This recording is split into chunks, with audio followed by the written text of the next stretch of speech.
ഈശോ മിശിഹായ്ക്ക് സ്തുതിയായിരിക്കട്ടെ. ഞാൻ മാണിപ്പറമ്പിലച്ചൻ. കാറ്റുപോയ ബലൂണാണ് എറണാകുളം അങ്കമാലി അതിരൂപത. ലത്തീൻ വേദപാഠകം, ഉയർപ്പുകാലം, 5-ാം ഞായർ. വായന യോഹന്നാന്റെ സുവിശേഷം 14-ാമത്തെ അധ്യായം 1 മുതൽ 12 വരെ വാക്യങ്ങൾ. അതും എറണാകുളം തമ്മിൽ എന്താ ബന്ധമുണ്ട്. നമുക്കതിലേക്ക് വരാം. അതിനു മുമ്പ് സാധാരണ ചോദിക്കുന്നൊരു ചോദ്യം ഉണ്ടല്ലോ. യേശു പറയുന്നു, ഞാനാണ് വഴിയും സത്യവും ജീവനും, എന്നിലൂടെ അല്ലാതെ ആരും പിതാവിങ്കലേക്ക് എത്തുന്നില്ല, സ്വർഗത്തിലേക്ക് എത്തുന്നില്ല. അപ്പോൾ മറ്റ് മതങ്ങളോ എന്നൊരു ചോദ്യം വരും, പ്രത്യേകിച്ച് നമ്മുടെ നാട്ടിൽ. ആ ചോദ്യം പീറ്റർ സി വാൾഡ് എന്ന് പറഞ്ഞ കത്തോലിക്കനായിരുന്നു, സഭ ഉപേക്ഷിച്ചു, നിരീശ്വരവാദിയായി. പക്ഷെ എന്നിട്ടും ബെനഡിക്ട് മാർപ്പാപ്പയുമായിട്ട് പല പ്രാവശ്യം ഇന്റർവ്യൂ നടത്തി. ഞാനത് മലയാളത്തിൽ തർജ്ജമ ചെയ്തിട്ടുണ്ട്. അപ്പം അദ്ദേഹം ഇദ്ദേഹത്തോട് ഈ ബെനഡിക്ട് മാർപ്പാപ്പയോട് ചോദിച്ചു, യേശു എന്ന ഒരു വഴിയേ ഉള്ളുവെങ്കിൽ മറ്റ് മതങ്ങളുടെ സ്ഥാനം എന്ത്?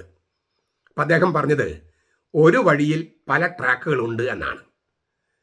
നമ്മളൊരു ഹൈവേ എടുത്ത് നോക്കിയാൽ ഒരു വഴി, പക്ഷെ പല ട്രാക്ക് ഉണ്ടല്ലോ, സ്പീഡ് ട്രാക്ക് ഉണ്ട്, അങ്ങനെയുണ്ട്. ഞാൻ അദ്ദേഹത്തോട് ചേർത്ത ഒരു വാക്കുകൂടി പറയാണ്, മറ്റ് മതങ്ങളൊക്കെ സർവീസ് റോഡുകളാണ്. ഇപ്പം നമുക്ക് കുറച്ചുകൂടി മനസ്സിലാകും. നമ്മുടെ ഹൈവേക്ക് സർവീസ് റോഡുകളുണ്ട്, പക്ഷെ സർവീസ് റോഡ് കുറച്ച് കഴിയുമ്പോൾ നമ്മൾ മെയിൻ റോഡിലേക്ക് കയറണം, അല്ലെങ്കിൽ ലക്ഷ്യസ്ഥാനത്ത് എത്താൻ പറ്റില്ല. അപ്പോൾ മറ്റ് മതങ്ങളൊക്കെ സർവീസ് റോഡുകളാണ്. ഈ ഓട്ടോബാൻ എന്ന് പറയുന്ന മെയിൻ ഹൈവേ, കർത്താവിങ്കിലേക്കുള്ള, ദൈവത്തിങ്കിലേക്കുള്ള ഹൈവേ എന്ന് പറയുന്നത് യേശു ക്രിസ്തുവാണ്. ഇതാണ് ഞാൻ വഴിയും സത്യവും ജീവനുമാണ് എന്ന് പറഞ്ഞതിൻ്റെ ഒരർത്ഥം. എന്ന് വെച്ചാൽ മറ്റ് മതങ്ങളൊക്കെ ഈ സർവീസ് റോഡിൽ നിന്നും മെയിൻ റോഡിൽ കയറിയാലേ ദൈവത്തിങ്കിലേക്ക് എത്തൂ എന്നുള്ളതാണ്. അതിൻ്റെ കൂട്ടത്തിൽ ഒരു കാര്യം കൂടി ഞാൻ പറയാം. ക്രിസ്ത്യാനികളായിരിക്കുന്ന ആളുകൾക്ക്, കത്തോലിക്കരായിരിക്കുന്ന ആളുകൾക്ക് കമ്മ്യൂണിസ്റ്റുകാരായിരിക്കാൻ കഴിയില്ല. അത് കമ്മ്യൂണിസം പ്രത്യയശാസ്ത്രത്തിലുള്ള വിയോജിപ്പ് കൊണ്ടാണ് ഞാൻ ഈ പറയണേ. കമ്മ്യൂണിസ്റ്റ് പാർട്ടി മാത്രമല്ല ഞാൻ പറയുന്നത്. ആ പ്രത്യയശാസ്ത്രം എന്ന് പറയുന്നത് ദൈവമില്ല എന്ന് വിചാരിക്കുന്ന ഒരു പ്രത്യയശാസ്ത്രമാണ്. ദൈവമുണ്ട് എന്നും ഏകസത്യ ദൈവം ഈശോ ആണെന്ന് വിശ്വസിക്കുന്ന ക്രിസ്ത്യാനികൾക്ക്, കത്തോലിക്കർക്ക് കമ്മ്യൂണിസ്റ്റുകാരായിരിക്കാൻ കഴിയില്ല. കമ്മ്യൂണിസ്റ്റുകാരനായിരുന്നുകൊണ്ട് കത്തോലിക്കനായിരിക്കുമെന്ന് പറഞ്ഞാൽ ആ വിശ്വാസത്തിൽ എന്തോ ഒരു പ്രശ്നമുണ്ട്. കാരണം ദൈവമില്ല എന്ന് വിചാരിക്കുന്ന ഒരു പ്രത്യയശാസ്ത്രത്തിന്റെ വക്താക്കളായിരിക്കുന്ന ഒരു രാഷ്ട്രീയ കക്ഷി, ദൈവമുണ്ട് എന്നും ദൈവം മനുഷ്യനായെന്നും വിശ്വസിക്കുന്ന കത്തോലിക്ക സഭ, ഇതെങ്ങനെയാണ് ചേർന്ന് പോകുക? ഒരുപക്ഷെ നമ്മൾ അതിന്റെ ഗൗരവം മനസ്സിലാക്കാത്തത് കൊണ്ടായിരിക്കാം ആളുകൾ കമ്മ്യൂണിസ്റ്റ്, ചിലർക്ക് നല്ല കമ്മ്യൂണിസ്റ്റുകാരൻ ഞാൻ കണ്ടിട്ടുണ്ട്, എനിക്ക് നല്ല കമ്മ്യൂണിസ്റ്റ് സ്നേഹിതന്മാരുണ്ട്. പക്ഷെ ഞാൻ വിശ്വാസത്തിന്റെ കാര്യമാണ് ഞാൻ പറയണേ. നമ്മൾ വിശ്വാസത്തെ സീരിയസ് ആയിട്ട് എടുക്കുന്നെങ്കിൽ ഈ വിശ്വാസത്തെ പാടെ നിഷേധിക്കുന്ന ഒരു പ്രത്യയശാസ്ത്രവുമായിട്ട് നമുക്ക് ചേർന്ന് പോകാൻ കഴിയില്ല. പാർട്ടി മാത്രമല്ല ഞാൻ പറയുന്നത്, ആ പ്രത്യയശാസ്ത്രം. പക്ഷേ പാർട്ടിയും ആ പ്രത്യയശാസ്ത്രത്തിൻ്റെ പുറകെ പോകുന്ന പാർട്ടിയാണെങ്കിൽ നമുക്ക് കഴിയില്ല. അപ്പോൾ ഞാൻ കക്ഷി രാഷ്ട്രീയം പറയല്ല, വിശ്വാസവുമായിട്ട് ബന്ധപ്പെട്ട് പറയാണ്. ഇനി നമുക്ക് തിരുവചനത്തിലേക്ക് കിടക്കാം. നിങ്ങളുടെ ഹൃദയം കലങ്ങേണ്ട, ദൈവത്തിൽ വിശ്വസിക്കുവിൻ, എന്നിലും വിശ്വസിക്കുവിൻ. എൻ്റെ പിതാവിൻ്റെ ഭവനത്തിൽ അനേകം വാസസ്ഥലങ്ങളുണ്ട്. ഇല്ലെങ്കിൽ ഞാൻ നിങ്ങളോട് പറയുമായിരുന്നു. ഞാൻ നിങ്ങൾക്ക് സ്ഥലം ഒരുക്കാൻ പോകുന്നു. ഞാൻ നിങ്ങൾക്ക് സ്ഥലം ഒരുക്കി കഴിയുമ്പോൾ ഞാൻ ആയിരിക്കുന്നിടത്ത് നിങ്ങളും ആയിരിക്കേണ്ടതിന് ഞാൻ വീണ്ടും വന്ന് നിങ്ങളെ എന്നിലേക്ക് തന്നെ ചേർത്തുകൊള്ളും. ഞാൻ പോകുന്നിടത്തേക്കുള്ള വഴി നിങ്ങൾക്കറിയാം. തോമസ് അവനോട് പറഞ്ഞു, കർത്താവേ, നീ എവിടെ പോകുന്നവെന്ന് ഞങ്ങൾ അറിയുന്നില്ല, പിന്നെ വഴി എങ്ങനെ അറിയും? യേശു അവനോട് പറഞ്ഞു, ഞാൻ തന്നെ ആകുന്നു വഴിയും സത്യവും ജീവനും, എന്നിലൂടെ അല്ലാതെ ആരും പിതാവിങ്കിലേക്ക് വരുന്നില്ല. നിങ്ങൾ എന്നെ അറിഞ്ഞിരുന്നുവെങ്കിൽ എൻ്റെ പിതാവിനെയും അറിയുമായിരുന്നു. ഇപ്പോൾ മുതൽ നിങ്ങൾ അവിടുത്തെ അറിയുന്നു, അവിടുത്തെ കാണുകയും ചെയ്തിരിക്കുന്നു. ഫിലിപ്പോസ് അവനോട് പറഞ്ഞു, കർത്താവേ, പിതാവിനെ ഞാൻ കാണിച്ചു തരിക, ഞങ്ങൾക്കത് മതി. യേശു അവനോട് പറഞ്ഞു, ഇക്കാലം അത്രയും ഞാൻ നിങ്ങളോട് കൂടെ ആയിരുന്നിട്ടും ഫിലിപ്പോസേ, നീ എന്നെ അറിയുന്നില്ലേ? എന്നെ കണ്ടവൻ പിതാവിനെ കണ്ടിരിക്കുന്നു. പിന്നെ പിതാവിനെ ഞാൻ കാണിച്ചു തരണമെന്ന് നീ പറയുന്നത് എങ്ങനെ? ഞാൻ പിതാവിലും പിതാവ് എന്നിലുമാണെന്ന് നീ വിശ്വസിക്കുന്നില്ലേ? ഞാൻ നിങ്ങളോട് പറയുന്ന വാക്കുകൾ സ്വയമായിട്ടല്ല സംസാരിക്കുന്നത്. പിതാവ് എന്നിൽ വസിച്ചുകൊണ്ട് ഞാൻ തൻ്റെ പ്രവൃത്തി ചെയ്യുന്നു. ഞാൻ പിതാവിലും പിതാവ് എന്നിലും എന്ന് വിശ്വസിക്കുവിൻ, അല്ലെങ്കിൽ പ്രവൃത്തികൾ മൂലം എന്നെ വിശ്വസിക്കുവിൻ. ആമേൻ ആമേൻ, ഞാൻ നിങ്ങളോട് പറയുന്നു, എന്നിൽ വിശ്വസിക്കുന്നവനും ഞാൻ ചെയ്യുന്ന പ്രവൃത്തികൾ ചെയ്യും. ഞാൻ പിതാവിന്റെ അടുക്കലേക്ക് പോകുന്നത് കൊണ്ട് ഇവയേക്കാൾ വലിയവയും അവൻ ചെയ്യും. ഒരുപാട് ദൈവശാസ്ത്രപരമായിട്ടുള്ള ആഴമേറെ സംഗതികൾ കിടക്കുന്ന ഒരു തിരുവചനമാണ്. നമ്മൾ അതിൻ്റെ എല്ലാ വിശദാംശങ്ങൾക്കും ഒന്നും പോകാൻ കഴിയില്ല. നമ്മൾ രണ്ട് കാര്യമാണ് ഞാൻ ഇന്ന് പറയുന്നത്. ഒന്ന്, ഞാനാണ് വഴിയും സത്യവും ജീവനും. ക്രിസ്തു വഴി ഒരാൾ ദൈവപിതാവിനെ സ്വന്തമാക്കുക എന്ന് പറഞ്ഞാൽ യഥാർത്ഥ സത്യം എന്തെന്ന്, സത്യത്തെ സ്വന്തമാക്കുകയാണ്. യഥാർത്ഥ അനശ്വര ജീവനെ സ്വന്തമാക്കുകയാണ്. കാരണം അപ്പോൾ നാം പിതാവിങ്കിലേക്കുള്ള വഴിയിലാണ്. ക്രിസ്തുവാണ് ആ വഴി. ക്രിസ്തുവാണ് ആ വഴി. ഒരാളാണ് നമ്മുടെ വഴി. അപ്പോൾ നമ്മൾ ഒരു വഴിക്കാകുമെന്ന് പറഞ്ഞാൽ ക്രിസ്തുവിലാകും എന്നാണ് അർത്ഥം.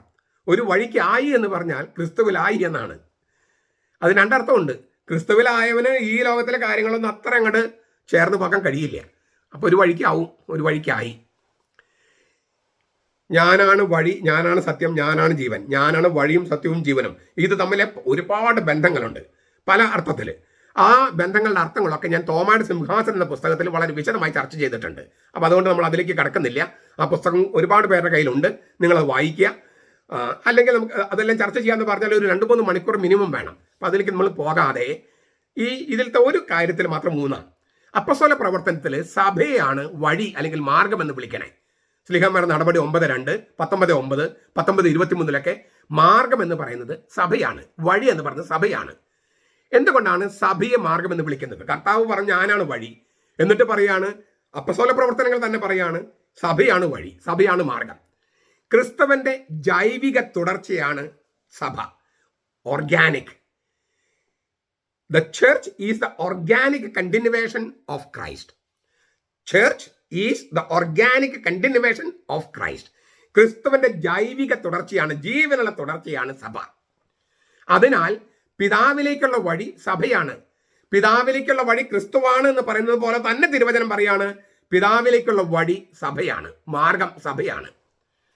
കാരണം അത് കർത്താവിന്റെ വചനം എന്ന് പറയുന്ന സത്യം സംരക്ഷിക്കുകയും പിതാവിന്റെ ജീവൻ കൂദാശകളിലൂടെ സഭാ സന്താനങ്ങൾക്ക് പങ്കുവെച്ച് കൊടുക്കുകയും ചെയ്യുന്നു. അത് സഭ മാത്രമാണ് ചെയ്യണേ.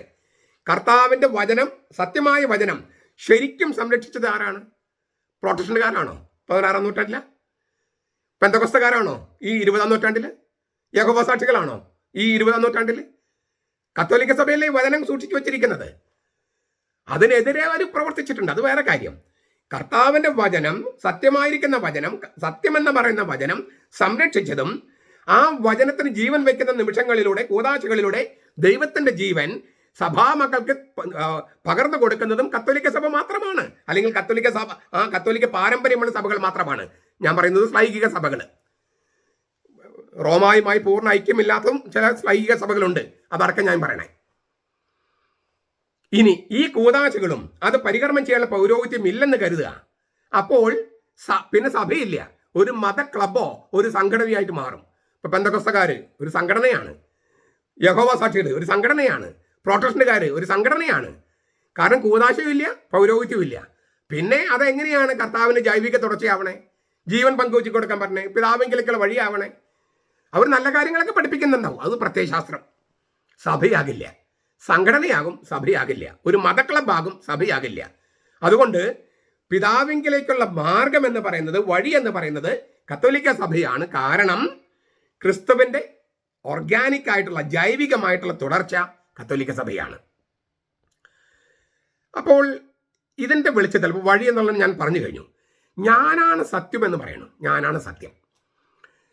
ഈ പണ്ടത്തെ പോലെ തന്നെ ഇപ്പം ഞാൻ ഇല്ലേ, കാറ്റുപോയ ബലൂണാണ് എറണാകുളം എന്ന് ഞാൻ ഇതിൻ്റെ തമ്പനയിൽ കൊടുക്കാൻ കാരണം, എറണാകുളത്ത് പല വലിയ തത്വജ്ഞാനികളായ വൈദികരും പഠിപ്പിക്കുന്നത് സഭ ഒരു പ്രത്യയശാസ്ത്രമാണെന്നാണ്, ഒരു ഫിലോസഫി. ഇത് പണ്ട് കാലത്ത് ആളുകൾ വിചാരിച്ചിരുന്നു, ഇപ്പോഴും വിചാരിക്കുന്നുണ്ട്. ഈ ഫിലോസഫി അറിയാവുന്ന ആളുകൾക്ക് വേണ്ടി ഞാൻ പറയാണ്, നിയോ പ്ലറ്റോണിസമാണ് ജനത്തിന് വേണ്ടിയുള്ള, നിയോ പ്ലറ്റോണിസമാണ് ക്രിസ്തുധർമ്മം എന്നാണ് തേലക്കട്ടസിനെ പോലെയുള്ള കുറേ തത്വജ്ഞാനികൾ പഠിപ്പിക്കുന്നത്. പ്ലറ്റോണിസം എന്ന് പറഞ്ഞാൽ പ്ലേറ്റോയുടെ തത്വചിന്തയാണ് പ്ലറ്റോണിസം. 2 ലോകങ്ങളെക്കുറിച്ചാണ് അദ്ദേഹം സംസാരിക്കണേ. കാണാവുന്നതെങ്കിലും അഗ്രാഹ്യമായ ലോകമാണ് ഒന്ന്. കാണാൻ ഇല്ലേ, നമുക്ക് കാണാം, നിങ്ങളൊരു ഇല്ലേ, നമുക്ക് കാണാൻ പറ്റുന്ന ലോകം. പക്ഷെ നമുക്ക് എല്ലാം കാര്യങ്ങൾ അറിയോ? നിങ്ങളൊരു പൂ പറിച്ചുകൊണ്ട് വരൂ, പൂവ്, ആ പൂവിൻ്റെ സകല കാര്യങ്ങൾ നിങ്ങൾക്കറിയോ? ഒരു കല്ലെടുത്തിട്ട് വരൂ, ആ കല്ലിൻ്റെ സകല കാര്യങ്ങൾ അറിയോ? ഈ കല്ല് എവിടെ നിന്ന് വരുന്നു, അതിൻ്റെ ചരിത്രം അറിയോ? ഇല്ല. അപ്പം നമ്മൾ കാണുന്ന കുറേ സംഗതികളുണ്ട് ഈ ലോകത്തിലത്, പക്ഷെ മിക്ക കാര്യങ്ങളുടെയും അർത്ഥം അറിയില്ല. നിങ്ങളുടെ ശരീരത്തിനുള്ളിൽ എന്തെല്ലാം അവയവങ്ങളുണ്ടെന്ന് നിങ്ങൾക്ക് അറിയോ? എല്ലാ ഡോക്ടർമാർക്കും അറിയോ? ഇനി ഏതെല്ലാം അവയവങ്ങളിൽ ഏതെല്ലാം രോഗമുണ്ടെന്ന് അറിയോ? ഇനി സ്കാനറോ എന്തൊക്കെ ചെയ്തു വെച്ചാലേ അറിയോ? കുറച്ചെല്ലാം കണ്ടെത്താമെന്നല്ലാതെ. അപ്പോൾ കാണാവുന്നതെങ്കിലും അഗ്രാഹ്യമായ യാഥാർത്ഥ്യമാണ് ഒരു ലോകം. കാണാൻ കഴിയില്ലെങ്കിലും ഗ്രഹിക്കാവുന്ന ലോകമാണ്, ഗ്രഹിക്കാവുന്ന യാഥാർത്ഥ്യമാണ് മറ്റത്. പ്ലേറ്റോ പറയാണ്. ഇവ തമ്മിലുള്ള അന്തരമാണ് ഈ പ്ലേറ്റോയുടെ പ്രത്യയശാസ്ത്രത്തിന്റെ കേന്ദ്ര ആശയം. വസ്തുക്കൾക്ക് ഒരു പൂർണ്ണ പ്രാക്രൂപങ്ങളുണ്ട്, പ്രോട്ടോടൈപ്സ്. അവയെ കാണാൻ കഴിയില്ല. അവ ആശയലോകത്താണ് സ്ഥിതി ചെയ്യുന്നത്. അച്ഛൻ എന്തോ തത്വജ്ഞാനി പറയണേ. തത്വജ്ഞാനൊന്നും അല്ല, വളരെ സിമ്പിളായിട്ട് ഞാൻ പറയാം. നിങ്ങൾ കസേരയില്ല വീട്ടിൽ, ഇപ്പം നിങ്ങളൊന്ന് ഇരിക്കുന്ന കസേര, ഈ കസേരയാണോ ആദ്യം, അത് കസേരയുടെ ആശയം ആശാരിയുടെ മനസ്സിലാണോ ആദ്യം? എവിടെയാ ആദ്യം ഉണ്ടായത്? ഈ കസേര, നിങ്ങൾ ഇരിക്കുന്ന കസേര അല്ലെങ്കിൽ മറ്റെന്തെങ്കിലും വസ്തു നോക്ക്, അത് ഉണ്ടാക്കിയ ആളുടെ മനസ്സിലല്ലേ ആശയം? അതല്ലേ ആദ്യം? നിങ്ങൾ ഉപയോഗിക്കുന്ന ഐഫോൺ, അത് ഇല്ലേ, അത് ആളുടെ മനസ്സിൽ ആശയം ഉണ്ടാകല്ലേ? ആശയത്തിൽ നിന്നല്ലേ ഈ മറ്റേ വസ്തു ഉണ്ടാക്കുന്നത്. അപ്പോൾ പ്ലേറ്റോ പറഞ്ഞത് ആശയമാണ്, കാണാൻ പറ്റില്ല. ആശയം കാണാൻ പറ്റുമോ? ഇല്ല. കാണാൻ പറ്റാത്ത ആശയമാണ് ആദ്യം. അതാണ് ശരിക്കുള്ള ലോകം. അത് മൂർത്തരൂപം പ്രാപിക്കുമ്പോൾ മനസ്സിലുള്ള അതുപോലെ തന്നെ ഉണ്ടാക്കാൻ പറ്റുമോ? എത്രയൊക്കെ വിചാരിച്ചാലും ഇല്ല. എത്രയൊക്കെ നമ്മൾ പകർത്താന്ന് വെച്ച് കഴിഞ്ഞാലും മനസ്സിലുള്ള അപ്പാടെ പകർത്തി വയ്ക്കാൻ പറ്റുമോ? ബുദ്ധിമുട്ടാണ്.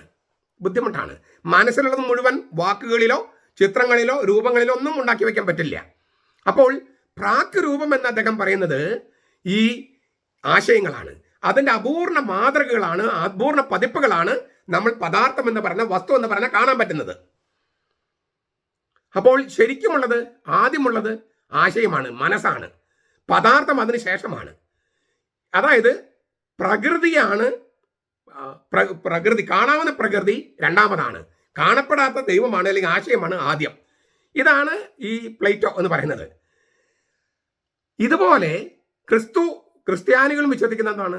ഇഹലോകം കടന്നു പോകുന്ന താൽക്കാലികമായിട്ടുള്ള ഒരു ലോകം, ശരിക്കുള്ള ലോകം അങ്ങേ ലോകത്ത്. അപ്പോൾ പ്ലേറ്റോ പറഞ്ഞത് തന്നെയാണ് ക്രിസ്തു പറഞ്ഞതെന്നാണ് ഈ പ്രത്യയശാസ്ത്രക്കാർ, ഇപ്പൊ എറണാകുളം അങ്കമാലിയിലെ പ്രത്യയശാസ്ത്രക്കാരായ വൈദികരൊക്കെ പഠിപ്പിക്കുന്നത്. പ്ലേറ്റോ പറഞ്ഞത് ക്രിസ്തു പറഞ്ഞിരിക്കുന്നു. അപ്പോൾ ഒരു നിയോ പ്ലറ്റോണിസമാണ് ക്രിസ്തുധർമ്മം എന്നാണ് അവർ പഠിപ്പിക്കുന്നത്. ഒരു പ്രത്യയശാസ്ത്രം ആണോ? ഈ പ്ലേറ്റോ പറഞ്ഞത് അറിവിന്റെ ഒരു ഏർപ്പാടായിട്ടാണ്, എ സിസ്റ്റം ഓഫ് നോളജ്. അറിവിന്റെ ഒരു ഏർപ്പാടോ വിശ്വവ്യവസ്ഥയോ ആയിട്ടാണ് പ്ലേറ്റോ ഈ ആശയലോകത്തെ അവതരിപ്പിച്ചത്. എ സിസ്റ്റം ഓഫ് നോളജ് എന്നാണ്. അതാണോ ക്രിസ്തുധർമ്മം? അല്ല. ക്രിസ്തുധർമ്മം കർത്താവ് എന്താ പറഞ്ഞത്? ഒരു വഴിയാണെന്നാ പറഞ്ഞേ, ഒരു ജീവിത ശൈലിയാണ്. It's a way of life. ഒരു ജീവിത ശൈലിയാണ്, ജീവിക്കുന്ന ഒരു രീതിയാണത്. സത്യത്തിന്റെ ഒരു ആശയമാണ് പ്ലേറ്റോ നൽകിയത്. സത്യത്തിന്റെ ഒരു ആശയം, എൻ ഐഡിയ ഓഫ് ട്രൂത്ത്. ക്രൈസ്തവ വിശ്വാസമോ ക്രിസ്തുധർമ്മം എന്ന് പറയുന്ന ക്രിസ്ത്യാനികളോ സത്യത്തെ ഒരു വഴിയായിട്ട് നിർദ്ദേശിക്കുകയാണ്. Christianity offers the truth as a way. Platonism provides an idea of truth. സത്യത്തിന്റെ ഒരു ആശയം, സത്യത്തെ ഒരു ആശയമായിട്ടാണ് നൽകിയത് പ്ലേറ്റോ. ക്രിസ്തു നൽകിയത് വിശ്വാസം എന്ന് പറയുന്നത്, ജീവിതം എന്ന് പറയുന്നത്, വിശ്വാസം എന്ന് പറയുന്നത് ഒരു ജീവിത ശൈലിയാണ്, ഒരു വഴിയാണ്. ക്രിസ്തുവിലായിരിക്കുക എന്നുള്ളതാണ്. ഒരുവൻ വഴിയായി തീർന്നാൽ മാത്രമേ മനുഷ്യന്റെ സത്യമാകുന്നതാണ്. വെറുമൊരു സൂക്ഷ്മ കാഴ്ചയോ വെറുമൊരു ആശയമോ ഒന്നുമല്ല. അങ്ങനെയല്ല സത്യം നിലനിൽക്കുന്നത്. അങ്ങനെയാണെങ്കിൽ അത് കാറ്റുപോയ ബലൂൺ പോലെയാകും. ശക്തി ചോർന്നു പോയ ജഡമായിട്ട് മാറും സത്യം. വെറും പ്രത്യയശാസ്ത്രമാണെങ്കിൽ കാറ്റുപോയ ബലൂൺ പോലെയാകും ക്രിസ്തുധർമ്മം. സത്യം, മനുഷ്യന്റെ സത്യമാകുന്നത് വഴിയെന്ന നിലയിൽ മാത്രമാണ്. മനുഷ്യന്റെ മേൽ അവകാശവാദം ഉന്നയിക്കാൻ കഴിയുന്നതും മനുഷ്യന് നടക്കാൻ കഴിയുന്നതുമായ, മനുഷ്യൻ സഞ്ചരിക്കേണ്ടതുമായ വഴിയായിട്ട് ക്രിസ്തു മാറുമ്പോൾ മാത്രമാണ് ആ സത്യം മനുഷ്യന്റെ സത്യമാകുന്നത്. ഇതാണ് കർത്താവ് പറഞ്ഞത്. ഞാനൊന്ന് ഈ പറഞ്ഞ ഒന്ന് ആവർത്തിക്കുകയാണ്. മനുഷ്യന്റെ മേൽ സത്യം, മനുഷ്യന്റെ സത്യമാകുന്നത് വഴി എന്ന നിലയിൽ മാത്രമാണ്. മനുഷ്യന്റെ മേൽ അവകാശവാദം ഉന്നയിക്കാൻ കഴിയുകയും മനുഷ്യന് നടക്കാൻ കഴിയുകയും മനുഷ്യൻ സഞ്ചരിക്കേണ്ടതുമായ വഴിയായി ക്രിസ്തു മാറുമ്പോൾ മാത്രമാണ് ആ സത്യം മനുഷ്യന്റെ സത്യമാകുന്നത്. ചുരുക്കത്തില് ക്രൈസ്തവ വിശ്വാസം ഒരു ആശയമല്ല, ജീവിതമാണ്. മനസ്സ് അതിനു വേണ്ടി തന്നെ നിലനിൽക്കുന്ന അവസ്ഥയല്ല ക്രൈസ്തവ വിശ്വാസം. മനസ്സ് ചരിത്രത്തിൽ ശരീരമായി തീർന്ന മനുഷ്യാവതാരമാണ്. മനസ്സ് ചരിത്രത്തിലെ ശരീരമായി തീർന്ന മനുഷ്യാവതാരമാണ് ക്രൈസ്തവ വിശ്വാസം. മനസ്സിലെ വിശ്വാസം ശരീരമായി തീരുന്നതിനെയാണ് വിശ്വാസ പ്രമാണത്തില് ഞങ്ങൾ വിശ്വസിക്കുന്നു. സർവശക്തനും പിതാവുമായ ദൈവത്തിൽ ഞങ്ങൾ വിശ്വസിക്കുന്നു. ഞങ്ങൾ ശരീരമായി തീർന്ന വിശ്വാസമാണത്. ഞങ്ങൾ എന്ന് പറയുന്നത് ഒരു കൂട്ടം ജനങ്ങളാണ്, ഒരു കൂട്ടം വിശ്വാസികളാണ്. കാണാം, തൊടാം, മൂർത്തമായി വിശ്വാസത്തെ കാണാൻ പറ്റില്ല. പക്ഷെ അത് മൂർത്തമായി സംഭവിച്ചിരിക്കുന്നു. പള്ളിയിൽ വരുമ്പോൾ ഞങ്ങൾ വിശ്വസിക്കുന്നു. കുടുംബ പ്രാർത്ഥന ചൊല്ലുമ്പോഴേ നിങ്ങൾ കുടുംബനാഥൻ മറ്റുള്ള ആൾക്കാർ മുഖത്ത് നോക്കിയിട്ടാണ് പറയണേ ഞങ്ങൾ വിശ്വസിക്കുന്നുവെന്ന്. എറണാകുളത്ത് മാത്രം നിങ്ങൾ വികാരിച്ചന്റെ മുഖത്ത് നോക്കി ഞങ്ങൾ വിശ്വസിക്കുന്നു എന്ന് പറയും. ആരിൽ വിശ്വസിക്കുന്നു? വികാരിയച്ചനിൽ. അതാണ് വിശ്വാസത്തിന്റെ പോരായ്മ. വികാരിയച്ചനും ജനങ്ങളും കൂടി ചേർന്ന് വഴിയിലായി, തീർത്ഥാടകരായി, ഞങ്ങൾ എല്ലാവരും ഒറ്റക്കെട്ടായി അവനിൽ വിശ്വസിക്കുന്ന പറയുമ്പോഴാണ് അത് വിശ്വാസമാകുക, ക്രൈസ്തവ വിശ്വാസമാകുക, അല്ലെങ്കിൽ പ്രത്യയശാസ്ത്രമാകും.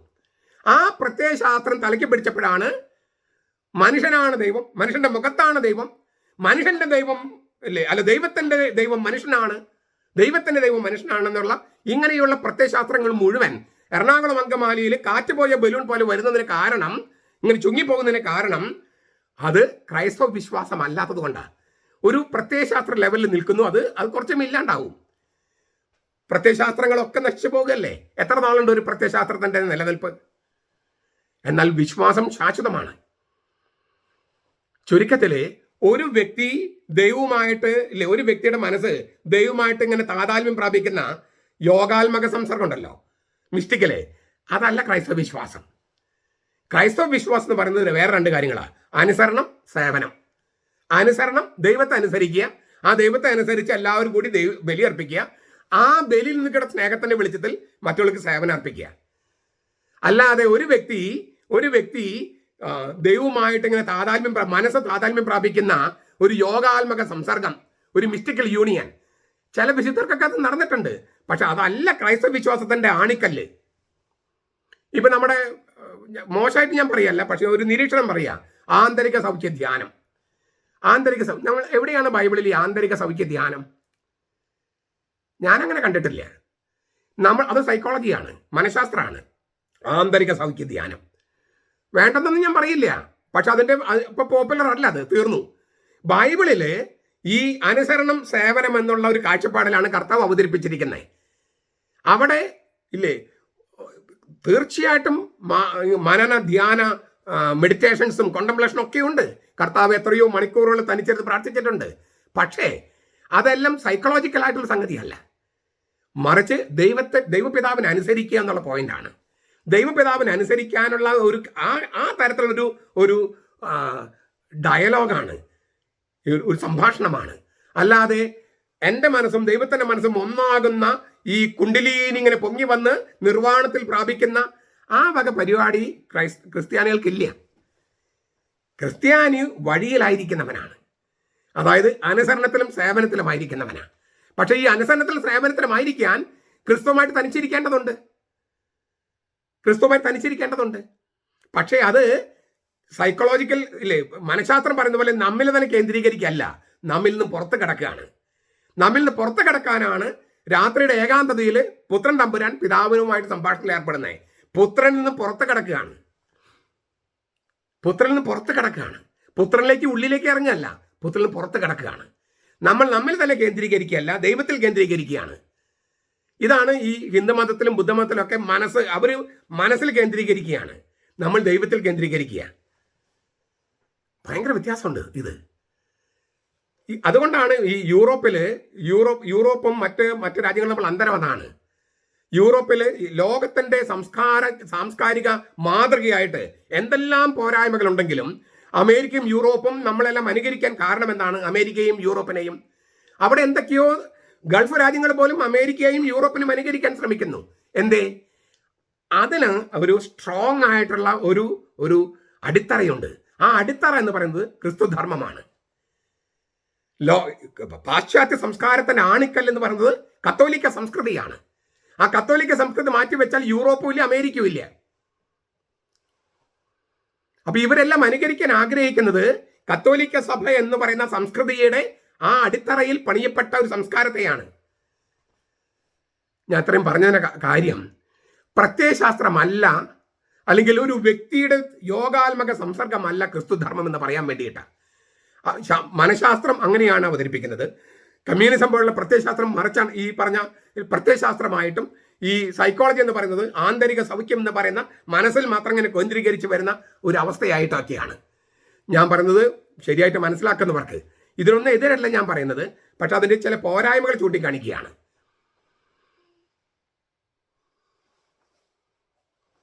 സ്വയം നിർമ്മിച്ചതോ സ്വയം ചിന്തിച്ചുണ്ടാക്കിയതോ ആണ് പ്രത്യയശാസ്ത്രം. അതിനെ ശുശ്രൂഷിക്കുന്നതിലൂടെ ഈ സ്വയം നിർമ്മിച്ചതും സ്വയം ചിന്തിച്ചുണ്ടാക്കുന്നതാണ് പ്രത്യയശാസ്ത്രം. അതിനെ ശുശ്രൂഷിക്കുന്നതിലൂടെ നാം നമ്മുടെ തന്നെ സൃഷ്ടിയെ ആരാധിക്കുകയാണ്. അതാണ് പ്രത്യയശാസ്ത്രത്തിന്റെ പ്രശ്നം. നാം നമ്മുടെ മനസ്സിൽ ഇങ്ങനെ ഫോക്കസ് ചെയ്ത് നമ്മുടെ മനസ്സിനെ തന്നെ ദൈവമാക്കുന്നതാണ് പലപ്പോഴും മറ്റു മതങ്ങളുടെ പ്രശ്നം.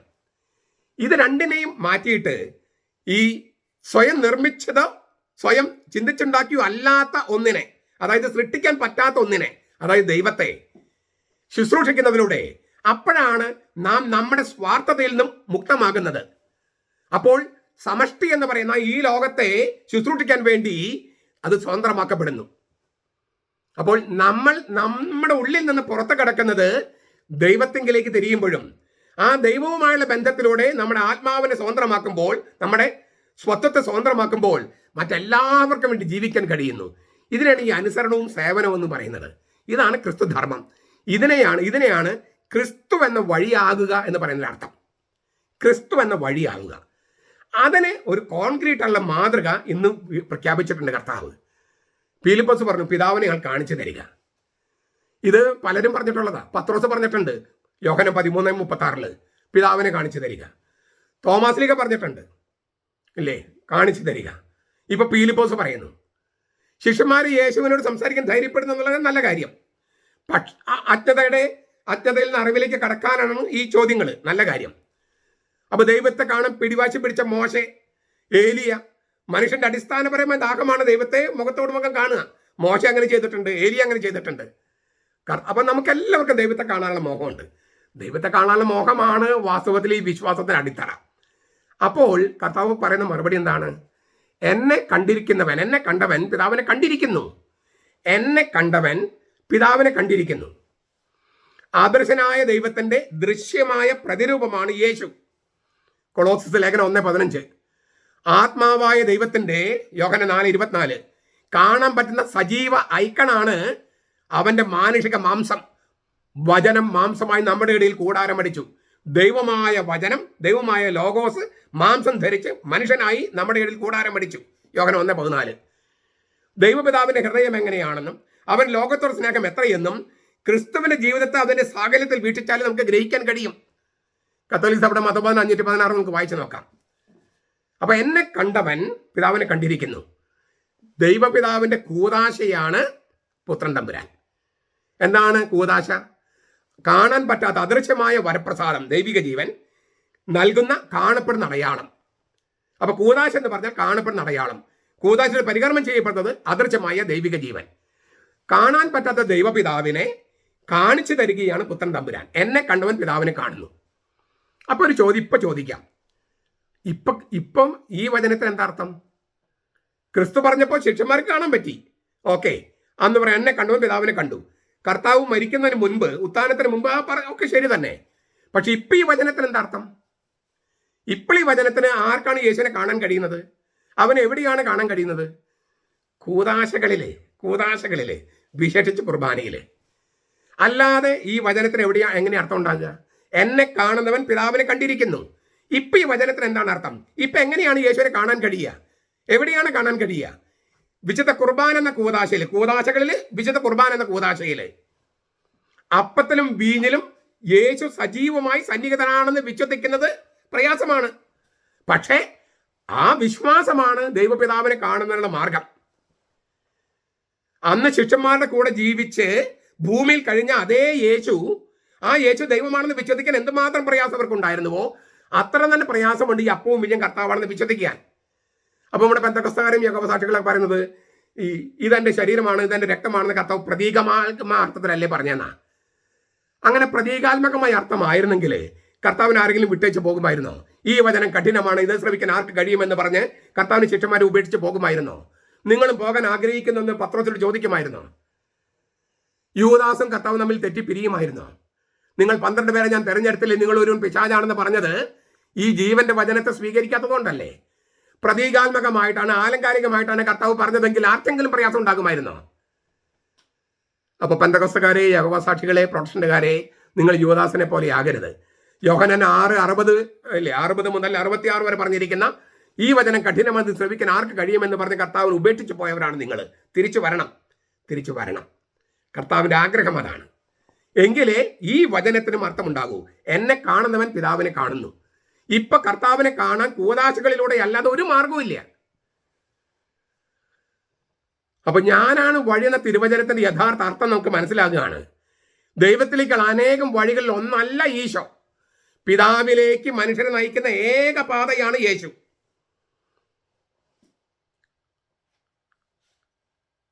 പിതാവിലേക്ക് മനുഷ്യരെ നയിക്കുന്ന ഏക പാതയാണ് യേശു എന്ന് മാത്രമല്ല ധ്വനി. ദൈവപിതാവും പുത്രനായ ദൈവവും ഒന്നാകയാൽ യേശുവിനെ കാണുന്നവൻ ദൈവത്തെയാണ് കാണുന്നത്. യേശുവിലായിരിക്കുന്നവൻ ദൈവത്തിലായിരിക്കുകയാണ്. യേശു ക്രിസ്തുവിനെ സ്വീകരിക്കുന്നവൻ ദൈവത്തെ പൂർണ്ണമായും സമഗ്രമായും സ്വീകരിക്കുന്നു. യോഹന്നാൻ 17:21. അപ്പൊ പിതാവിലേക്കുള്ള പാതയാണ് എന്ന് യേശു പറഞ്ഞിട്ട് ഒരു സ്റ്റെപ്പ് കൂടി കടത്തി പറയാണ്, എന്നെ കാണുന്നവൻ പിതാവിനെ കണ്ടിരിക്കുന്നു. പിതാവിൽ പുത്രനുണ്ട്, പുത്രനിൽ പിതാവുണ്ട്. അതുകൊണ്ട് പുത്രനെ സ്വീകരിച്ചാൽ നിങ്ങൾ പിതാവിനെ സ്വീകരിച്ചു കഴിഞ്ഞു. കുർബാനയിൽ സ്വീകരിച്ച ദൈവത്തെയാണെങ്കിൽ ആ ദൈവം നമ്മുടെ ശരീരത്തിൽ ആകമാനം പെർമിയേറ്റ് ചെയ്യപ്പെട്ടിട്ടുണ്ടെങ്കിൽ നമ്മൾ ദൈവികരാകാണ്. ഇതിനാണ് പൗരത്വ തപ്പ ദൈവിക്കേഷൻ എന്ന് പറയുന്നത്. ദൈവിക്കേഷൻ. അങ്ങനെ ദൈവിക്കേഷനായ ആളുകളാണ് ഈ പള്ളിക്ക് പുറത്തിറങ്ങുന്നത്. മറ്റൊരു ക്രിസ്തുവായിട്ടാണ് പുറത്തേക്ക് ഇറങ്ങുന്നത്. നമ്മളെ കാണുന്നവർ അങ്ങനെ കാണാൻ ഇടയാകുന്ന തക്ക വിധത്തിൽ ജീവിക്കുക എന്നുള്ളതാണ് വഴി. നമ്മൾ വഴിയായിട്ട് മാറണം. ക്രിസ്തു നമ്മുടെ വഴിയായി മാറുന്നത് പോലെ നമ്മൾ മറ്റുള്ളവർക്ക് വഴിയായി മാറണം. നമ്മളെ കൈക്കൊള്ളുന്നവർക്ക് ദൈവത്തെ കൈക്കൊള്ളുന്ന തരത്തിൽ അനുഭവം ഉണ്ടാകണം. ഇത് വലിയൊരു വെല്ലുവിളിയാണ്. വിശ്വാസം ഒരു വെല്ലുവിളിയാണ്. ആ വെല്ലുവിളി ഏറ്റെടുക്കാൻ നമുക്ക് ഓരോരുത്തരും കഴിയട്ടെ.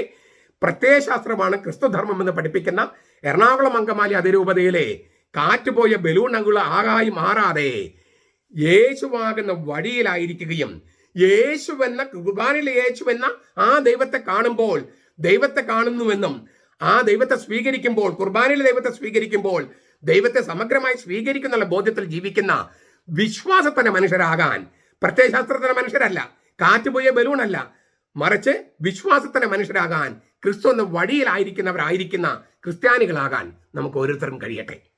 നമ്മുടെ കർത്താവ് ഈശോ മിശിഹായുടെ കൃപയും പിതാവായ ദൈവത്തിന്റെ സ്നേഹവും പരിശുദ്ധാത്മാവിന്റെ സഹവാസവും നാം എല്ലാവരോടും കൂടി ഉണ്ടായിരിക്കട്ടെ, ഇപ്പോഴും എപ്പോഴും എന്നേക്കും. ആമേൻ.